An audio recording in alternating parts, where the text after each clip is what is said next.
What's up, guys? This is AJ Leon. There's another video, private video for Mafioso members. I was just at the International Fundraising Congress in Amsterdam, and one of the main questions that I get a lot is, how do I get noticed, or how do we get our project noticed? You know, with all the people out there tweeting about all the cause-related things that we're doing, and if my cause isn't sexy enough, then how could I possibly compete with things that aren't sexy? So the answer I always give is, if you do things that matter, then people pay attention. And that's a start. So if you just copy everybody else, you know, if you just do campaigns that everyone else is doing and you kind of follow what everyone else is doing, then there's a large likelihood that you're probably going to dissipate into the Twitter streams. I wanted to share a little bit about obviously we work with the Shakespeare Birthplace Trust, and I'm in Stratford-upon-Avon right now, so I have Shakespeare on the mind. But we launched a project called 60 Minutes with Shakespeare, and the entire project is about Shakespeare and authorship, and asks the question, was Shakespeare a fraud, because of the film Anonymous that's coming out, and, you know, kind of making it a thing. You can't get any less sexy than Shakespeare, guys. There is no possible way to get less sexy than William Shakespeare. You guys know it.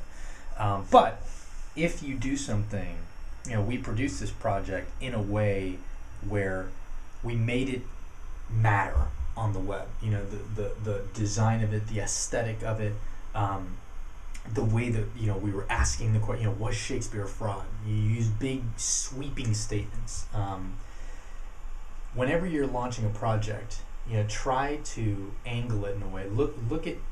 Ask yourself first why you're doing it.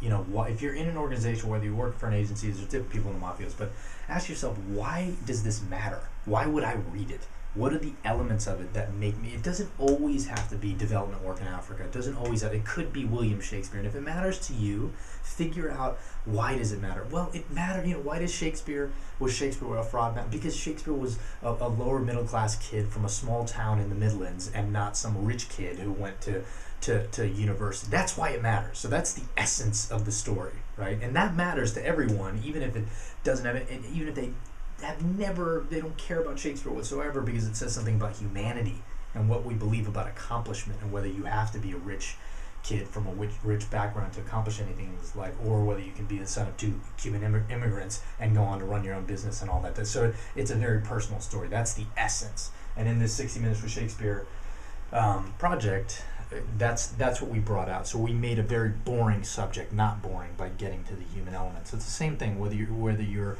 working on a local park project. You know, is it against the city? I mean, who are the protagonists, and who are you know, the ring rates? You know, what is the story? Think about it in terms of narrative, and what are the compelling twists and turns. And always remember, a good story has to have a beginning, a middle, and an end. So prior to starting it, you have to figure out those elements, whatever that micro campaign is that you're working on, or project that you're working on for your organization. And hopefully those tips kind of help out. And if you want to check out 60minuteswithshakespeare.com, you can check that out. It's a good kind of concept of a micro project of a larger organization, trying to bring light on the subject. So hope that helps, and I will see you guys later. Email if you need anything.